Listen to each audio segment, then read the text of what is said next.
नमस्कार मित्रांनो, welcome to S class education. आज आपण पाहतोय 12th standard physics chapter 2 mechanical properties of fluids. हा जो चॅप्टर आहे जो की बोर्डाच्या पेपरला 5 ते 7 मार्कांसाठी विचारला जातो. तर या चॅप्टरमधले कुठले असे प्रश्न आहेत जे एक्झामला ऑलरेडी विचारले गेलेले आहेत आणि कोणते क्वेश्चन्स यावर्षीच्या बोर्ड एक्झामला विचारले जाऊ शकतात हे आपण या व्हिडिओमध्ये पाहणार आहोत. सो बेसिकली चॅप्टर खूप मोठा आहे, बट याच्यामधले काही असे टॉपिक्स आहेत जे याच्या आधी कधी विचारलेच नाही गेलेत. सो ते टॉपिक्स तुम्ही स्किप केले तरी पण चालू शकतात. मग ते कोणते टॉपिक्स आहेत आणि तुम्ही कोणत्या टॉपिक्सवरती फोकस केलं पाहिजे, लेट अस सी. सगळ्यात पहिल्यांदा हा जो इंट्रोडक्शनचा पार्ट आहे तो तुम्ही कम्प्लिटली स्किप करू शकता. दुसरा जो आपला पार्ट आहे तो म्हणजे फ्लुइड. हे पण तुम्ही स्किप करू शकता, कारण फ्लुइड म्हणजे काय वगैरे असे कुठलेही प्रश्न एक्झाममध्ये नाही येणार. ठीक आहे. नेक्स्ट आहे हे पण तुम्ही स्किप करू शकता, कारण हे पूर्ण इंट्रोडक्शनचा पार्ट आहे. नेक्स्ट आहे फ्लुइडच्या आयडियल प्रॉपर्टीज काय आहेत हे तुम्हाला थोडंसं करावं लागेल, जे की ऑलमोस्ट 4च पॉईंट्स आहेत. सो हे तुम्ही करू शकता. याच्या आधी हे एक्झामला कधी आलं नाही, बट हे MCQच्या फॉर्ममध्ये येऊ शकतं की तुम्हाला फ्लुइडची इनकरेक्ट प्रॉपर्टी ओळखा किंवा करेक्ट प्रॉपर्टी ओळखा, असं 4 पर्यंतपैकी दिलं जाऊ शकतं. ठीक आहे. आफ्टर दॅट तुम्हाला हवं असेल तुम्ही हे पण स्किप करू शकता. त्याच्यानंतर नेक्स्ट आहे प्रॉपर्टीज ऑफ फ्लुइड. ॲक्च्युली हे आयडियल फ्लुइडच्या प्रॉपर्टीज आहेत आणि हे रिअल फ्लुइड किंवा जे ट्रू फ्लुइड आहे त्याच्या प्रॉपर्टीज आहेत. सो दोघांमध्ये थोडाफार फरक आहे. तुम्ही दोन्ही एकदा वाचून घ्या आणि फक्त लक्षात ठेवण्याचा प्रयत्न करा. अगदीचे लिहायला तुम्हाला नाही येणार, पण हे तुम्हाला MCQमध्ये वगैरेच विचारलं जाऊ शकतं. ठीक आहे. त्याच्यानंतर आफ्टर दॅट नेक्स्ट आहे फ्लुइड्स ॲट रेस्ट. याच्यामध्ये पण हायड्रोस्टॅटिक्स वगैरे काय आहे असं कुठलाही प्रश्न नाही बनत आणि तेवढं वेटेज नाही आहे आपल्याकडे, कारण एकेका मार्काचे प्रश्न नाही बनू शकणार. आफ्टर दॅट नेक्स्ट आहे प्रेशर. सो अगेन प्रेशरचा फॉर्म्युला लक्षात ठेवायचा आहे आणि ॲटलिस्ट यू शुड नो की प्रेशर म्हणजे काय. अगेन लिहायला येत नाही, पण प्रेशरच्या फॉर्म्युल्याच्या आधारे क्वेश्चन्स न्यूमेरिकल्स तुम्हाला सॉल्व करायला विचारले जातात. ठीक आहे. आफ्टर दॅट नेक्स्ट आहे इथे प्रेशर म्हणजे काय हे थोडंसं अजून इलॅबोरेट केलेलं आहे. त्याच्यानंतर नेक्स्ट इथे जर आपण आलो तर प्रेशरचं युनिट आहे ते म्हणजे न्यूटन पर मीटर स्क्वेअर. ही युनिट लक्षात ठेवायचं आहे, कारण तुम्ही जर एखादं न्यूमॅरिकल सॉल्व केलं ज्याचा आन्सर प्रेशरमध्ये आहे आणि तुम्ही जर फक्त 5 इतकंच लिहून आलात, पण 5 न्यूटन पर मीटर स्क्वेअर असं जर युनिट नाही लिहिलं तर तुम्हाला मार्क्स मिळणार नाहीत. अर्धा मार्क तुमचा जाऊ शकतो. सो बेस्ट आहे प्लीज युनिट पण लक्षात ठेवा आणि ते लिहायचं आहे तुम्हाला. सो बेसिकली SI युनिट आहे प्रेशरचं, newton per metre square. After that next आहे pressure due to a liquid column. हे जे क्वेश्चन आहे तर याच्याआधी नाही विचारला गेला आहे, बट तरीही एकदा करून ठेवा. तुम्हाला याचा फॉर्म्युला नक्कीच येऊ शकतो न्यूमॅरिकल्समध्ये की P is equal to H ρg. ठीक आहे. सो बेसिकली P म्हणजे प्रेशर, H म्हणजे जे काही हाईट आहे ते, रो म्हणजे डेन्सिटी, G म्हणजे acceleration due to gravity. So basically हे थोडंसं छोटंसं डेरिवेशन आहे, लक्षात ठेवा फक्त. नेक्स्ट आहे न्यूमॅरिकल्समध्ये तुम्हाला आयडिया येईल की न्यूमॅरिकल्स आपल्याला याच्या आधारे, या फॉर्म्युल्याच्या आधारे कसे सॉल्व करायचे आहेत. यासाठी सॉल्व एक्झाम्पल्स ट्राय करायचे आहेत, कारण टेक्स्टबुकच्या एक्सरसाइजमध्ये जे काही एक्झाम्पल्स आहेत थोडेसे मोठे आहेत, जे 2 मार्कांसाठी खूप जास्त होत आहेत. पण हे जे एक्झाम्पल्स आहेत सॉल्ड एक्झाम्पल्स हे इनफ आहेत 2 मार्कासाठी. सो प्लीज हेच ट्राय करा. इफ यू वॉन्ट तुम्ही ऑल्टरनेटिव्ह मेथडची थिअरी रीड करू शकता. तुम्हाला जर गिव्ह रिझन्समध्ये आलं की हाईट आणि रोचं काय रिलेशन आहे, तर तेव्हा तुम्हाला हे थिअरी युजफुल पडेल. ठीक आहे. आफ्टर दॅट नेक्स्ट आहे atmospheric pressure. If you want तुम्ही फक्त रीड करून सोडून देऊ शकता, कारण ह्याच्यावरती शॉर्ट नोट लिहा वगैरे असे कुठलेही प्रश्न नाही आहेत. नेक्स्ट हे तुम्हाला जे डेरिवेशन आहे ते करायचं आहे, ॲब्सोल्यूट प्रेशर आणि गॉज प्रेशर. सो याच्यामध्ये सगळ्यात पहिल्यांदा तुम्हाला हे डायग्राम ड्रॉ करता आलं पाहिजे. कुठले फोर्सेस कुठे आहेत, प्रेशर कुठे आहे, काय कुठे आहे हे माहिती पाहिजे. आणि मग तुम्ही कुठले फोर्सेस कुठे लागत आहेत, अपवर्ड फोर्स आहे की डाऊनवर्ड फोर्स आहे हे इथून लिहिणार आहात. त्यासोबतच सगळे फॉर्म्युले तुम्हाला लिहायचे आहेत आणि सगळ्यात महत्त्वाचा फॉर्म्युला आहे तो म्हणजे हे. आता या फॉर्म्युल्यामध्ये तुम्ही जर पाहायचं म्हटलं तर P म्हणजे काय, हे absolute pressure plus P0 plus H ρg. आता याच्यामधल्याच याच फॉर्म्युला जर आपण मॉडिफाय केलं, जर आपण याच फॉर्म्युला असं लिहिलं तर ह्याला आपण म्हणणार आहोत गॉज प्रेशर. सो तुम्हाला जर गॉज प्रेशर पण एक्सप्लेन करायचं आहे तर तुम्हाला इथपर्यंत ते सॉल्व करावं लागेल. अदरवाईज फक्त ॲटमॉस्फेरिक प्रेशर असेल तर तुम्ही या ठिकाणी त्याचं डेरिवेशन संपवू शकता. ठीक आहे. आता याने डेरिवेशनमध्ये खूप सारी थिअरी दिली आहे. इफ यू वॉन्ट तुम्ही यातली काही थिअरी स्किप पण करू शकता, कारण थिअरीमध्ये एवढंच लिहिणं महत्त्वाचं असतं की तुम्ही जो डायग्राम ड्रॉ केला आहे तो तुम्ही ॲटलिस्ट कुठले फोर्सेस कसे ॲक्ट करत आहेत हे थिअरीमध्ये एक्सप्लेन करावं. बाकी तर तुम्हाला न्यूमॅरिकल व्हॅल्यूजच्या आधारेच हे सॉल्व करायचं आहे. आफ्टर दॅट नेक्स्ट आहे हायड्रोस्टॅटिक पॅराडॉक्स. याच्यामध्ये तुम्हाला लक्षात ठेवायचं आहे की बेसिकली हे तुम्हाला असं काही ड्रॉ वगैरे असं काहीच करायला नाही येणार. फक्त तुम्हाला हायड्रोस्टॅटिक पॅराडॉक्स म्हणजे काय एवढी एक बेसिक आयडिया असली पाहिजे. पास्कल लॉ लिहायला विचारला जातो, त्याच्यामुळे हा लॉ आहे असं लक्षात ठेवायचं आहे. पास्कल लॉ असल्यामुळे तुम्हाला तो कुठल्याही प्रकारे चेंज नाही करता येणार. जी लँग्वेज इथे वापरली आहे सेम त्याच लँग्वेजमध्ये तुम्हाला तो लॉ लिहायचा आहे. लॉचं डेरिवेशन वगैरे काही नाही विचारलं जात, सो यू कॅन स्किप. तुम्ही जर पाहिलं असेल तर PYQमध्ये एक प्रश्न आहे application of Pascal's law. So तेव्हा तुम्हाला ॲप्लिकेशन लिहायचं आहे, म्हणजे ही नावं लिहायची आहेत. डायग्राम वगैरे काही रिक्वायर्ड नाही आहे, तुम्हाला फक्त ॲप्लिकेशन माहिती पाहिजे. सो हायड्रॉलिक ब्रेक्स आणि हायड्रॉलिक लिफ्ट हे एका मार्कासाठी विचारलं होतं. ॲप्लिकेशन ऑफ पास्कल लॉ हे लिहायला अर्धा मार्क, हे लिहायला अर्धा मार्क. हे पूर्ण नाही लिहायचं आहे. इफ यू वॉन्ट तुम्ही पूर्ण लिहू शकता, पण फक्त नावं लिहिली तरी पण सफिशियंट होतं. हां, आणि हा जो फॉर्म्युला आहे याच्या आधारे तुम्हाला न्यूमॅरिकल्स पाहायला मिळतील. सो याच्यामधला हा फक्त फॉर्म्युला लक्षात ठेवा. बाकी तुम्ही हे सगळं स्किप केलं तरी पण चालेल. तुम्हाला स्वतःहून वाचायचं असेल, you can read, you can understand, but एक्झामसाठी हे रिक्वायर्ड नाही आहे. आफ्टर दॅट नेक्स्ट आहे, जसं की या ठिकाणी तुम्हाला तो फॉर्म्युला कसा यूज करायचा पास्कल्स प्रिन्सिपलचा, ह्याचं एक थोडंसं एक एक्झाम्पल पाहायला मिळते. सो प्लीज हे एक्झाम्पल सॉल्व करून पहा, कारण एक्झाममध्ये असे सिम्पल क्वेश्चन्स येऊ शकतात. बोर्डच्या एक्झाममध्ये येऊ शकतात, CETमध्ये पण येऊ शकतात, नीटमध्ये पण येऊ शकतात. JEEमध्ये इतकं इझी नाही येणार, बट तरी पण आलं तरी येऊ शकतं. सो बेसिकली तुम्ही जर कॉम्पिटेटिव्ह एक्झामची तयारी करताय तर हे न्यूमॅरिकल तुम्हाला एक्झाम्समध्ये येऊ शकतात. नेक्स्ट आहे मेजरमेंट ऑफ प्रेशर. याच्यामधलं हे जे आहे मर्क्युरी बॅरोमीटर, हे याच्या आधी एक्झामला विचारलं गेलं आहे. 2014 मार्चला हे विचारलं गेलं होतं, त्याच्यामुळे तुम्हाला हे करायचं आहे. याच्यामध्ये कुठे कशा पद्धतीने प्रेशर आहे, लाईक Aवरती कसं प्रेशर आहे, B आणि Cचं प्रेशर सेम का आहे वगैरे, हे सगळं तुम्हाला या ठिकाणी पाहायला मिळते. सो त्यासाठी तुम्हाला हे करायचं आहे पूर्ण. हे तुम्ही जर एकदा लक्षात ठेवलं की Aवरती किती प्रेशर आहे, B आणि Cवरती सेम आहे की डिफरंट आहे, तर तुम्हाला ही थिअरी मनाने पण लिहिता येईल. फिजिक्स हा थेरोटिकल सब्जेक्ट नाही आहे, त्याच्यामुळे तुम्ही हे सगळं थिअरी मनाने पण लिहू शकता. असं काही नाही की द प्रेशर ॲट सी असंच डिट्टो आलं पाहिजे पेपरमध्ये, असं नाही आहे. तुम्हाला कॉन्सेप्ट समजली की तुम्ही मनाने पण थिअरी लिहू शकता. बट डायग्राम काढणं रिक्वायर्ड आहे, कारण डायग्रामशिवाय तुम्ही हे एक्सप्लेन नाही करू शकत. ठीक आहे. ओपन ट्यूब मॅनोमीटर तुम्ही स्किप केलं तर चालेल, बट जे हे आहे बॅरोमीटर्स आहे हे मात्र तुम्हाला करावं लागेल, कारण हे PYQमध्ये आलेलं आहे. अगेन फिजिक्सचा पेपर तुम्ही जर पाहिला असेल 2023चा, तर तो अजिबात ज्याप्रमाणे प्रेडिक्ट आपण करतो त्याप्रमाणे नव्हता. तो खूपच वेगळा पेपर होता. काही क्वेश्चन्स नवीन होते, काही रिपीट झालेले पण होते, पण ते कधीतरी एकदाच रिपीट झालेत असे काही प्रश्न होते. So it was not all about की आपण जे दरवेळी ठरवतो हे पेपरमध्ये येईल तेच येईल, बट ऑब्व्हियसली आपल्या हातात तेवढंच ठरवणं आहे, त्याच्यामुळे आपण त्याच्यानुसार अभ्यास करू शकतो. बट पेपरमध्ये जे काही येऊन गेले ते थोडेफार चान्सेस असतात की तेच रिपीट होईल, त्याच्यामुळे जे काही PYQs आहे त्याच्यावरती नक्कीच भर द्यायचं आहे. आफ्टर दॅट नेक्स्ट आहे सरफेस टेन्शन. सरफेस टेन्शनची डेफिनेशन तुम्हाला इथे पाहायला मिळते.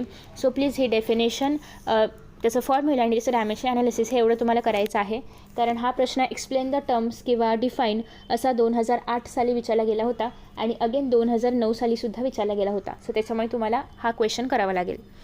आफ्टर दॅट नेक्स्ट आता आपण परत मागे येऊया. याच्यामध्ये आहे molecular theory of surface tension. हा क्वेश्चनसुद्धा PYQमध्ये विचारला गेलेला आहे. आता कधी विचारला गेलेला आहे तर 2008 आणि 2019ला विचारला गेला, म्हणजे 2008 नंतर डिरेक्टली 19लाच रिपीट झाला आहे. सो असे काही प्रश्न असतात जे खूप रेअरली रिपीट होतात, त्याच्यामधला हा एक प्रश्न आहे. याच्यामध्ये पण हा प्रश्न एकूण 4 मार्कांसाठी येतो, म्हणजे येऊन गेलेला आहे. डायग्राम ड्रॉ करणं एक्सपेक्टेड आहे. अलॉंग विथ डायग्राम तुम्हाला प्रत्येक, आता हे जे मॉलिक्यूल आपण घेतलं आहे पूर्ण पाण्याच्या आतमध्ये आहे. सो या ठिकाणी कोणते फोर्सेस किंवा कोणतं प्रेशर ॲक्ट करतं आहे, हे पाणी थोडंसं एअर प्रेशरमध्ये आहे, थोडंसं आतमध्ये आहे, आणि हे एअर प्रेशर आणि पाणी दोघांचं मध्ये आहे, किंवा सरफेसवरती सरफेस आणि थोडंसं ते पाण्यामध्ये इमर्स झालं आहे. सो बेसिकली अशा कंडिशन्समध्ये कोणते प्रेशर्स ॲक्ट करत आहेत हे तुम्हाला सांगायचं आहे. सो जेव्हा हा प्रश्न येईल तेव्हा पहिली गोष्ट डायग्राम ड्रॉ करायचा आहे, डायग्राम एक्सप्लेन करायचा आहे. त्याच्यानंतर तुम्हाला थोडंसं, एवढं मोठं लिहायची गरज नाही आहे, कोहेसिव्ह फोर्सेस म्हणजे काय, ॲडिसिव्ह फोर्सेस म्हणजे काय, हे 1-2 ओळीमध्ये एक्सप्लेन करायचं आहे, आणि मग तुम्हाला डिरेक्टली मॉलिक्युलर बेसिसकडे यायचं आहे. मग या ठिकाणी तुम्ही हे जसं XY घेतलेलं आहे, वरची फिल्म खालची फिल्म, तर त्याच्याप्रमाणे तुम्हाला हे एक्सप्लेन करायचं आहे. अगेन हे खूप मोठं आहे, तुम्ही ट्राय करा की याच्यातले फक्त मेन मुद्दे जे आहेत तर ते एक्सप्लेन कराल. जसं की पहिली गोष्ट तुम्हाला अशी ही डायग्राम तर एक्सप्लेन करावीच लागेल, ज्याप्रमाणे ते XY काय आहे ते सांगितलं आहे ते. दुसरी गोष्ट म्हणजे Aवरती कोणते फोर्सेस ॲक्ट करत आहेत, Bवरती काय प्रेशर फोर्स जे काय असेल ते कसं ॲक्ट करते, आणि Cवरती काय होतं आहे नेमकं हे सांगायचं आहे. 3 पार्ट्समध्ये आन्सरला संपवता आलं पाहिजे, कारण ह्याच्यामध्ये खूप जास्त थिअरी दिली आहे, जी 4 मार्कासाठी तेवढी लिहिणं आपल्याला परवडणार नाही आहे, कारण आपल्याकडे एवढा वेळ नसतो. त्याच्यामुळे तुम्ही तुमच्याप्रमाणे हे आन्सरला शॉर्ट करू शकता. ठीक आहे. आफ्टर दॅट नेक्स्ट तुम्ही जर पाहिलं असेल तर 2008ला एक्सप्लेन द टर्म्समध्ये सरफेस टेन्शन बरोबरच अँगल ऑफ कॉन्टॅक्ट आणि sphere of influence, angle of contact पुढे आहे बट स्पियर ऑफ इन्फ्लुएन्स इथे आहे, तर हे तुम्ही घेऊ शकता, म्हणजे लक्षात ठेवू शकता, कारण हे एक्झाममध्ये विचारलं गेलेलं आहे. त्यासोबतच रेंज ऑफ मॉलिक्युलर फोर्स पण विचारला गेलेला आहे. सो या ज्या 2 टर्म्स आहेत त्यांना लक्षात ठेवा. हे तुम्हाला एका मार्कासाठी डेफिनेशनमध्ये, किंवा जो क्वेश्चन नंबर 1A मधला जो खालचा प्रश्न असतो ज्याच्यामध्ये आपण 1 सेंटेन्समध्ये आन्सर किंवा डिफाईनवाले आन्सर्स लिहितो त्याच्यामध्ये येऊ शकतं. आफ्टर दॅट नेक्स्ट आहे सरफेस टेन्शनवरती न्यूमॅरिकल आहे, करून ठेवा, 2 मार्कांसाठीच आहे. बेसिकली जेव्हा एखादं न्यूमॅरिकल 2 मार्कांसाठी येतं तेव्हा त्याचं डिस्ट्रीब्युशन असं असतं की गिवन आणि तुम्ही थोडंसं जे काही गिवन आणि थोडंफार तुम्ही जे काही टू फाइंड गिवन जे लिहाल याला मिळून 1 मार्क, पूर्ण कॅल्क्युलेशन आणि आन्सर याला मिळून 1 मार्क. जर तुम्ही त्याच्यामध्ये पण युनिट नाही लिहिला तर या ठिकाणी न्यूटन फोर्स युनिट आहे ते जर तुम्ही नाही लिहिलं तर या ठिकाणी अर्धा मार्क जाणार. आन्सर चुकलं तरी पण अर्धा मार्क जाणार. पण असं नाही होणार आहे की तुम्ही आन्सर चुकीचं लिहिलं आहे, न्यूटन बरोबर लिहिलं तर तुम्हाला अर्धा मार्क मिळेल वगैरे, असं काही होणार नाही आहे. आन्सर चुकलं की तुमचं पूर्ण अर्धा ते 1 मार्क जातोच. ठीक आहे, मग तुम्हाला फक्त गिवन आणि टू फाइंडचे मार्क्स मिळतात, फॉर्म्युला लिहिलं असेल तर फॉर्म्युलाचे मार्क्स मिळतात, बट फायनल आन्सरचे मार्क्स या ठिकाणी जाणार मग. ओके, नेक्स्ट आहे, चलो आगे बढ़ते. हे करायचं गरज नाही आहे टेबल काय, तुम्हाला टेन्शन वगैरे विचारलं तर ते डिरेक्टली फॉर्म्युल्याच्या आधारे फाइंड आउट करायचं. सरफेस एनर्जी म्हणजे काय हे विचारलं जातं. सो या ठिकाणी तुम्हाला डेफिनेशन पाहायला मिळेल, अलॉंग विथ फॉर्म्युला पण लिहायचं आहे, तसं युनिट पण लिहायचं आहे. ठीक आहे, सरफेस एनर्जी म्हणजे काय, तुम्हाला एकाच ठिकाणी बरेचसे डेफिनेशन्स पाहायला मिळतात. जे तुम्हाला सुटेबल आहे, जे तुम्हाला लक्षात ठेवता येते, ती कुठलीही व्हॅलिड डेफिनेशन तुम्ही लिहू शकता. कारण physics is not like biology की तुम्हाला आहे तेच शब्द आहे त्याच ठिकाणी लिहायचं आहे. बट ऑब्वियसली तुमचे कॉन्सेप्ट्स क्लिअर असतील तर तुम्ही मनाने पण डेफिनेशन बनवू शकता. पण जे लॉज आहे जसे की पास्कलचं लॉ आहे ते तुम्ही मनाने नाही लिहू शकत, तुम्हाला त्याच लँग्वेजमध्ये आहे तसंच लिहावं लागेल.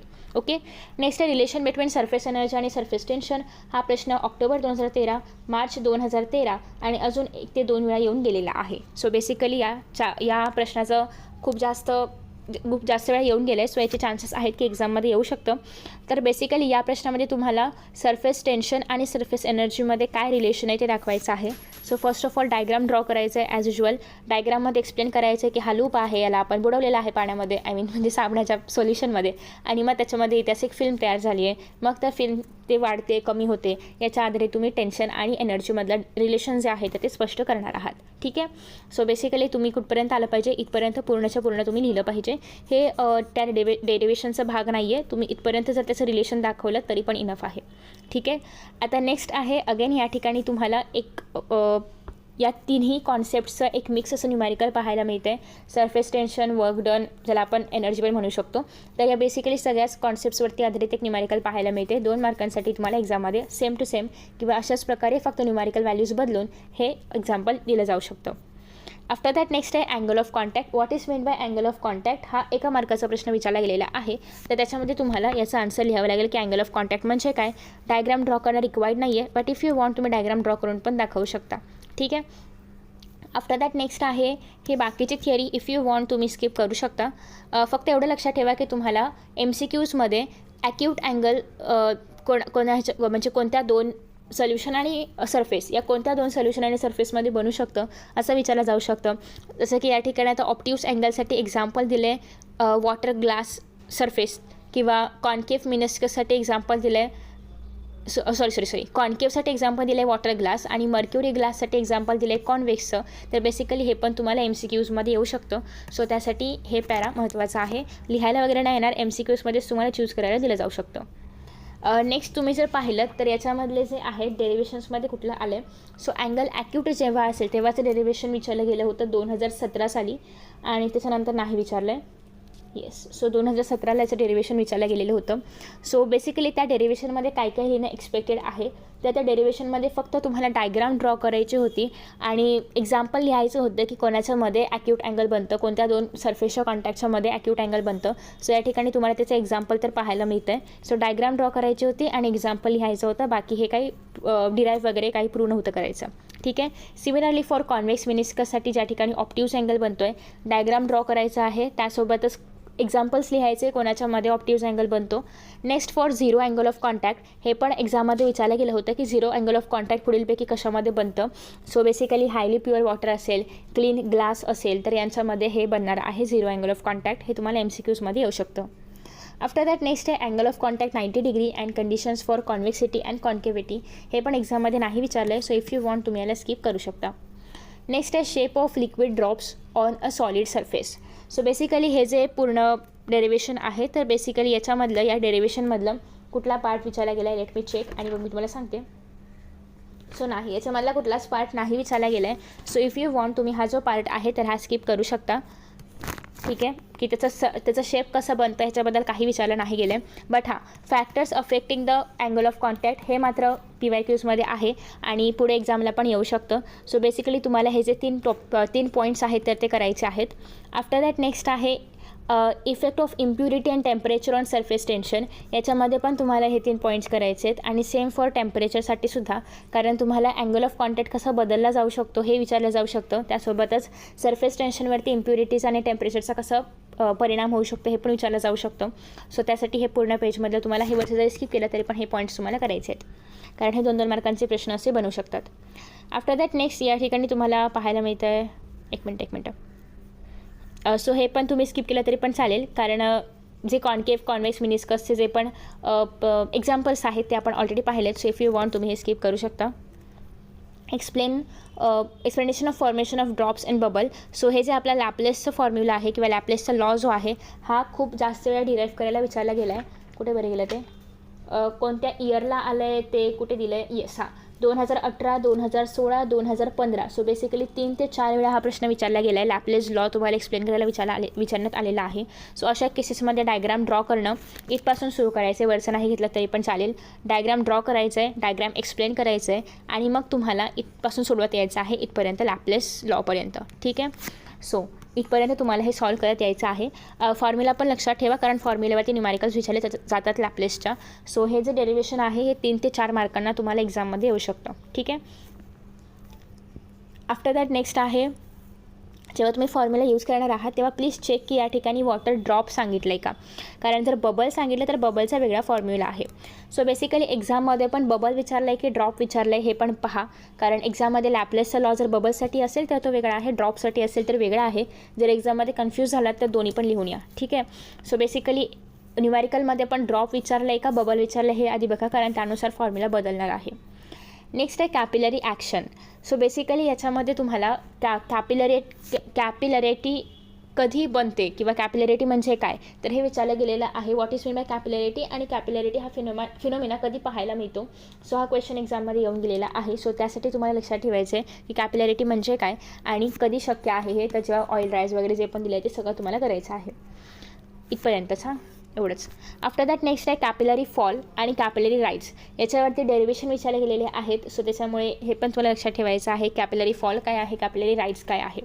सो बेसिकली तुम्हाला डायग्राम काढणं एक्सपेक्टेड आहे, डायग्राम एक्सप्लेन करणं एक्सपेक्टेड आहे आणि त्याच्यानंतर नेमकं कॅपिलरी फॉल कसं दाखवले, प्रेशर कुठे कमी आहे कुठे जास्त आहे हे दाखवायचं आहे. आणि सेम फॉर कॅपिलरी राईज.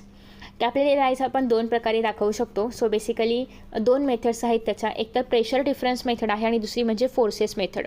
तर बेसिकली एक्झाममध्ये तुम्हाला विचारलं गेलेलं आहे की obtain an expression for the rise of a liquid in a capillary, आणि त्यांनी हे नाही सांगितलं की तुम्ही कोणतं मेथड वापरू शकता, बट शक्य असेल तर तुम्ही युजिंग फोर्स मेथडने हे सॉल्व करू शकता किंवा तुम्हाला जी कुठली मेथड हवी असेल ती, कारण इथे कुठेही फोर्स मेथडचं यूज करून एक्सप्लेन करा असं नाही सांगितलं आहे. सो तुम्हाला जी कुठली मेथड हवी असेल त्या मेथडने तुम्ही एक्सप्लेन करू शकता, बट शक्यतो फोर्स मेथडने एक्सप्लेन करा. त्याच्यामध्ये डेरिव्हेशन्स पण आहेत आणि इझिली सॉल्व करता येईल तुम्हाला.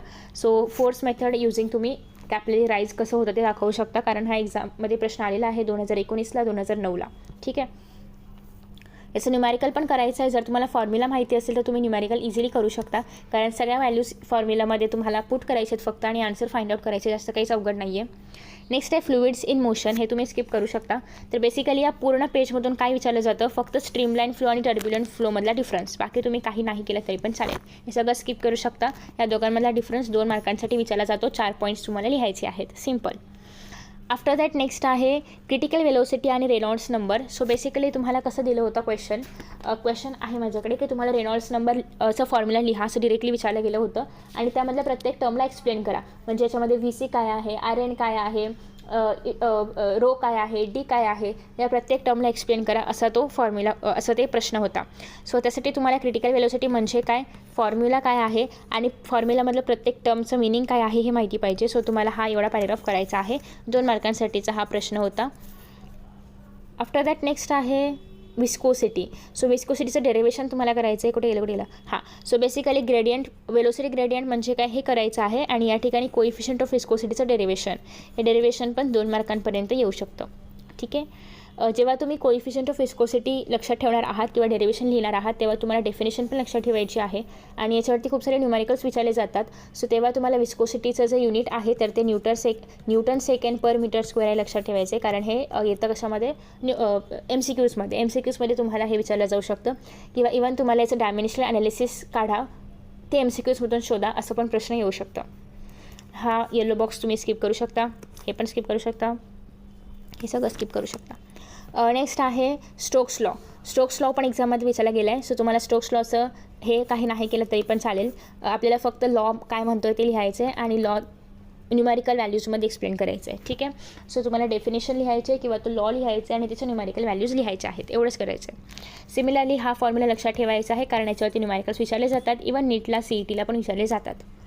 नेक्स्ट आहे टर्मिनल वेलोसिटी. सो टर्मिनल वेलोसिटीवरती एक्झाम्पल आलेलं होतं 2022ला, म्हणजे रिसेंटच आहे हे. सो तुम्हाला हे डेरिव्हेशन डिराईव्ह करायचं आहे.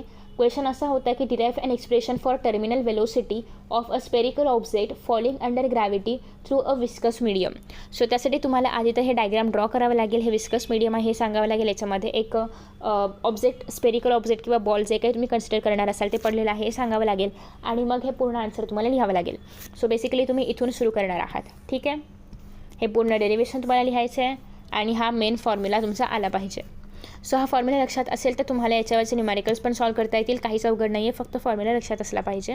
इफ यू वॉन्ट तुम्ही हे वरचे काही गोष्टी स्किप करू शकता, पण एवढं लक्षात ठेवा की वरच्या काही गोष्टींमध्ये तुम्हाला वेट कुठे कसं ॲक्ट करते हे सांगितले. सो तुम्ही जेव्हा हे वेट दाखवाल की अपथ्रस्ट फोर्स वरती आहे, mg डाऊनवर्ड्स आहे, विस्कस पण वरती आहे, तर हे तुम्हाला लिहावं लागेल आधी. जेव्हा तुम्ही हे डायग्राम एक्सप्लेन कराल तेव्हा तुम्हाला कुठले फोर्स कुठे ॲक्ट करते जसं की या ठिकाणी सांगितलं आहे, तर त्याप्रमाणे तुम्हाला आधी लिहावं लागेल आणि मगच एक्सप्लेन करायचं आहे. इक्वेशन ऑफ कंटिन्युइटी याच्यावरती पण डेरिव्हेशन विचारलं जातं. सो जेव्हा तुम्ही हे डिराईव्ह करणार आहात तेव्हा हे पाईप ड्रॉ करायचं आहे. याच्यामध्ये तुम्ही कुठला एरिया कुठे घेतला आहे हे दाखवायचं आहे आणि मग तुम्हाला याच्यामध्ये नेमकं एरिया वेलोसिटी कसं कॉन्स्टंट आहे दोन्ही साईडचं हे दाखवायचं आहे. ठीक आहे.